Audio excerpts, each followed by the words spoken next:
শ্রীগুরু জয়, শ্রীগুরু জয়, শ্রীগুরু জয়। আমি হিমা চক্রবর্তী আপনাদের সামনে আবার একটা গুরু কথা নিয়ে এলাম।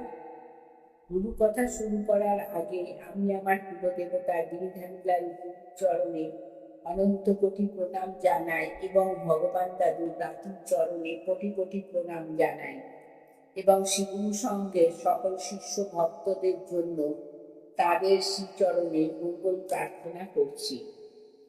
আজকে আমি যে ঘটনাটা যে অলৌকিক ঘটনাটা আপনাদের সামনে বলবো, সেটা হচ্ছে ভগবান দাদু যখন তার গুরুদেব আমাদের দাদা গুরু বিবেকানন্দ সরস্বতী মহারাজের আদেশে যে পরিব্রাজকের কালে ভ্রমণ করেছিলেন, সেই ঘটনা আমি আপনাদের কাছে আজকে বলবো।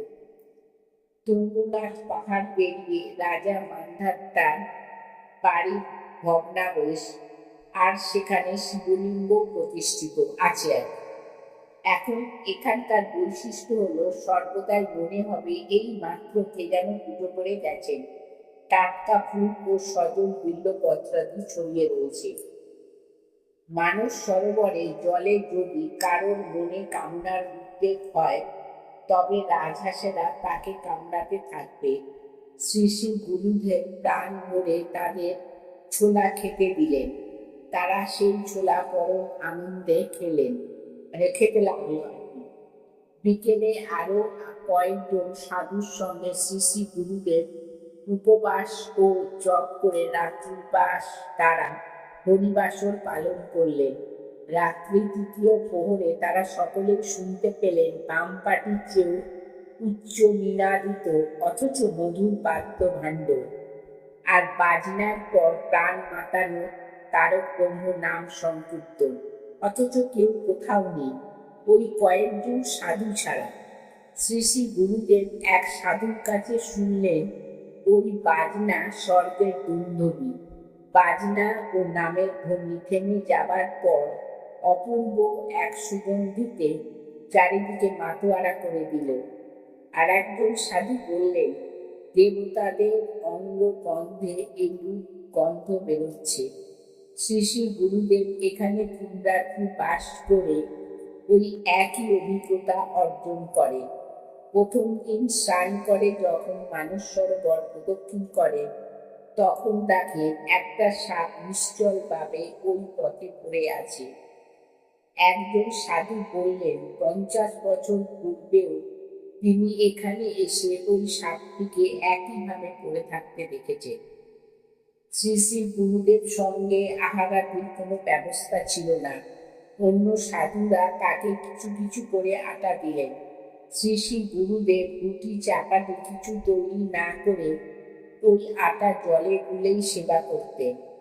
3 দিন সেখানে অতিবাহিত করার পর ফেরার সময় মানস সরোবরের কোনো চিহ্ন নিয়ে আসার তার ইচ্ছা হয়েছিল, কিন্তু ভাবলেন নীল পদ্মের মতন দুর্লভ বস্তু রাখার জন্য মর্তে কোনো স্থান নেই। তারপর তিনি মানস সরোবর থেকে বৈষ্ণবগঞ্জে রওনা হলেন পদব্রজে। পথে চেনা নেই, দুজন সাধুর সঙ্গে দেখা হলো, তারাও একই পথের পথিক। শ্রী শ্রী গুরুদেব মনে করলেন ওনারাও ভগবত প্রেরিত পুরুষ, তার সাহায্যের জন্য এগিয়ে এসেছে। 3 দিন ক্রমাগত হাঁটার পর সেখানে পৌঁছালেন। বৈষ্ণবগঞ্জের কয়েকজন বৈষ্ণব সাধু থাকেন, তাদের নিয়ম হলো একদিনের বেশি ভিক্ষা তারা একসঙ্গে গ্রহণ করেন না।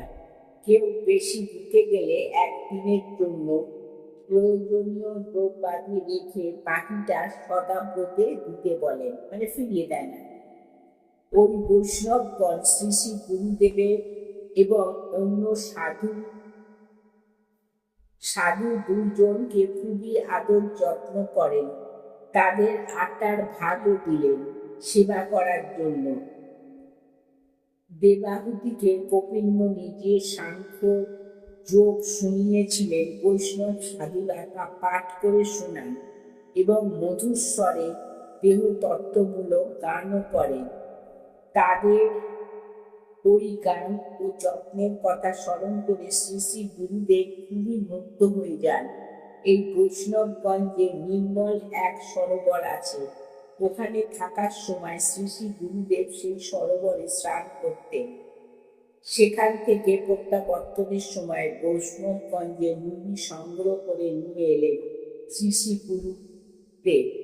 পরিব্রাজক অবস্থায় শ্রী শ্রী গুরুদেব সঙ্গী ছিলেন তার গুরুদেবের প্রদত্ত একটি পাঞ্চজন্য শঙ্খ আর সামগ্রিক ফলের তৈরি একটি প্রবন্ধ। এমনকি তার ভোজ্য পাত্রটি পর্যন্ত ছিল সামগ্রিক বৃক্ষ লতাজাত ফলের তৈরি। তাহলে এখানে বোঝা যাচ্ছে ভগবান দাদু যখন পরিব্রাজক রূপে সমস্ত মানস সরোবর হিমালয় প্রদক্ষিণ করেছিলেন, তাহলে তাকে কি ভীষণ কষ্টের সম্মুখীন হতে হয়েছিল, এবং গুরুর আদেশ বলে তিনি তা অক্ষরে অক্ষরে পালন করেছিলেন। এই হচ্ছে গুরু ভক্তির এক উৎকৃষ্ট নিদর্শন। শ্রী গুরু জয়, শ্রী গুরু জয়, শ্রী গুরু জয়। আমি আমার গুরু কথা থেকে বিশ্রাম নিলাম।